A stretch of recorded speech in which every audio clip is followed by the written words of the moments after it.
William, hopefully your favorite videographer from Two Hats Publishing. I welcome you to another Two Hats special of community events. Let's look in and see what's really happening.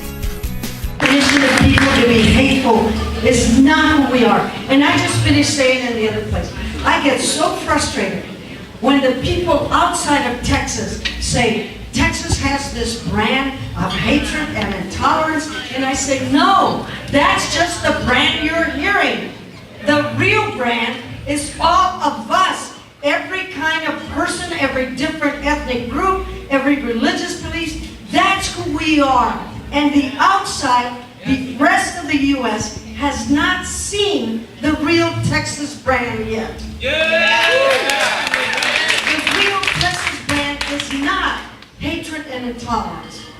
The real Texas brand cares about the people that are being separated on the border, cares about the people who don't have health care, cares about a decent public education. I get so frustrated because public education is an equalizer. So we're doing all we can to take money away from public education. We should be putting more money into public education, not less.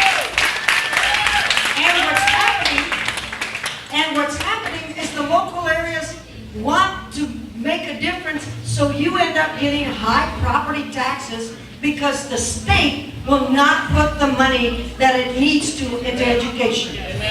And so we end up with higher property taxes because of lack of education and, please, health care. Oh my goodness. Because he will not accept, because the current governor will not accept the Medicaid expansion, he is keeping 1.5 million people off health care. If some of you haven't heard, the Medicaid expansion is nothing but our own money that we're paying into taxes. And they gave us the choice if we wanted some of that back for the Medicaid expansion, to put people on health care. And our current governor said, no. You know, I don't know, what is it? It goes across party lines. Anybody who refuses to help their people just because of who they don't like, there is something wrong. He refused to take the Medicaid expansion because Obama put it into work.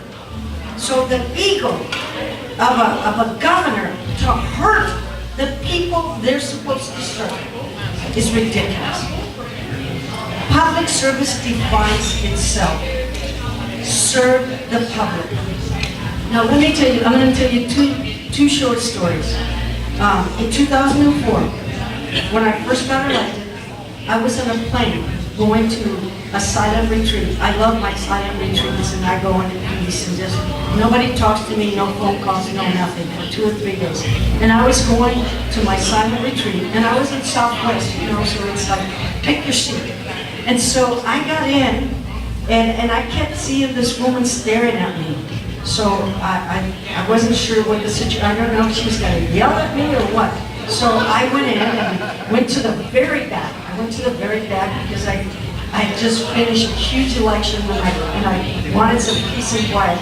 So here comes that lady, and I saw her coming down the aisle. She literally came down looking all that until she spotted me. And she came right down and sat next to me. And I'm going, oh my goodness. And then she tells me that she's the wife of a football coach in another county, a much more well-to-do county than ours.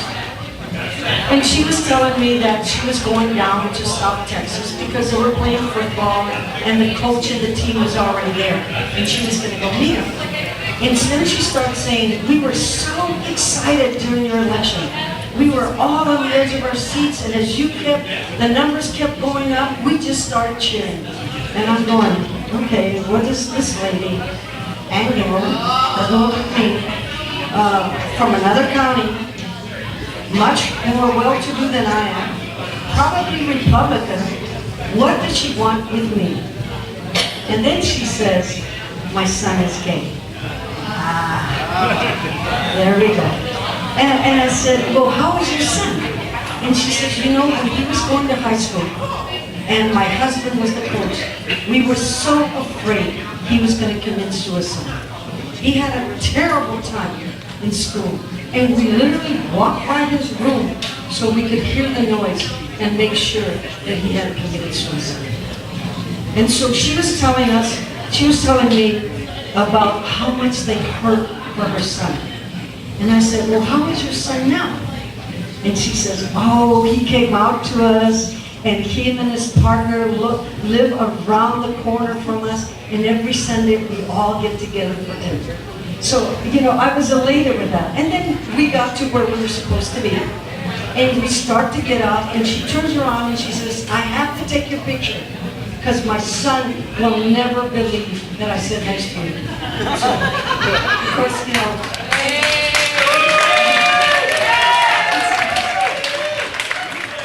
it's a little uncomfortable when you stand by there by yourself, you want to grab somebody and say, here, get in my picture.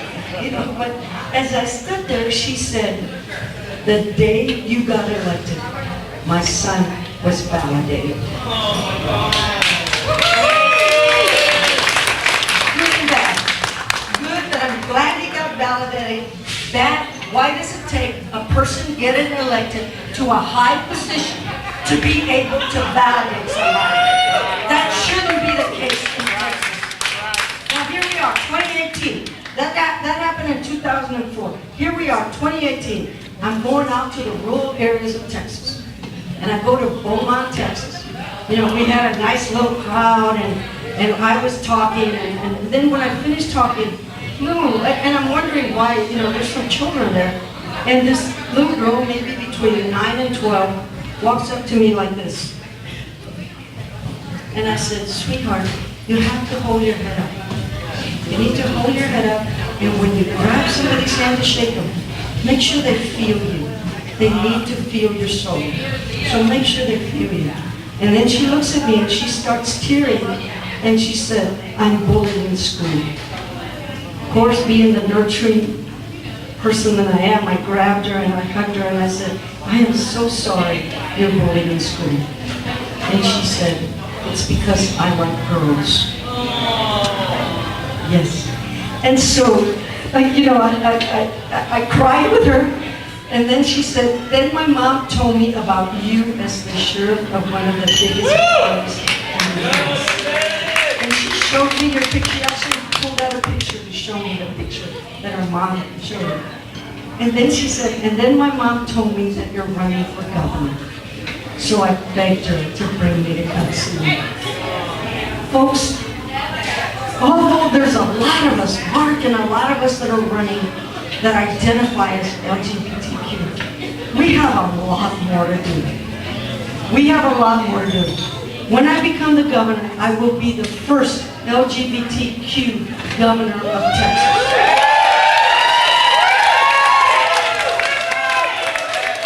And I will also be the first Latina.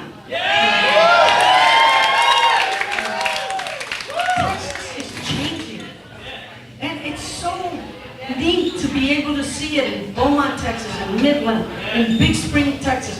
We were doing a tour through West Texas, and we got it all together in 2 days. 2 days. So they had 2 days notice that we were going to come. And so I joked and said, okay, 2 days notice in Big Spring, Texas. We're going to talk to the Democrats in a phone booth. By the way, you millennials, a phone booth is a square thing. But so we show up in Big Spring, Texas. There was 60 to 80 people waiting for us at 2 o'clock in the afternoon on a Monday. Who's out at 2 o'clock in the afternoon on a Monday? There was 60 to 80 people waiting to hear us speak. Texas is ready for a change. Texans know when it's time for a change. And believe me, it's time for a change in Texas. But I can't do this alone. I can tell you time after time of people that I've encountered, LGBTQ, Latinas, females, people who have been abused, you name it, as we go on and on and on about the people that represent Texas. And we're not the good old Texas anymore. We are the people that care. Look, how many of you heard that audio of the children crying for their parents? That audio when the parents were separated. I listened to that, and I can honestly tell you that my heart cried with every beat. Every beat of my heart as I listened to that cried. And I remember literally talking out loud. I'm driving in the, I'm not driving, I'm in a car. And I'm listening to it in my ears because I didn't want to bother the driver. And I literally screamed out, "Where is our Texas heart? What happened to our Texas heart? Who are we? Who is it that I don't recognize?" And then I went to several areas. And in each area, I saw people like this, ready to make a change, ready to let people know who we are. The real Texas has a heart, cares, they want to do things that are right. And I'll end with this. I can go on all night because I get real passionate about this. I've been taking a little survey of the people that I call, dying for dollars. Unfortunately, you have to call and ask for money so you can run the campaign. I often said, even as sheriff, I hate the things I have to do the things that I want to do. Because I want to serve. I want to make a difference. I have a lot of ideas on what we can do in Texas. And so, and all these people that I call, I say, tell me your two most important issues. And almost unanimously, it was public education and health care. The two things that I'm campaigning on. As I said, education is an equalizer. We have to give people a fighting chance. There's a Spanish saying that says, "No más le pido a Dios que me ponga donde hay." All I ask God is that you put me within reach. Just put me within reach and I'll fight for it. Nobody's asking for a handout. Nobody's asking for a freebie. We're asking for the things that should be allowed to us. The things that you give us the opportunity to become better Texans. I better stop because I could go after night. But my name is Lupe Valdez. I'm running for governor. This is William, hopefully your favorite videographer from Two Hats Publishing. I hope you enjoyed this video. If you like it, please leave comments below, or like, follow, or subscribe to us and get notices of all our videos. We love it, even when you call.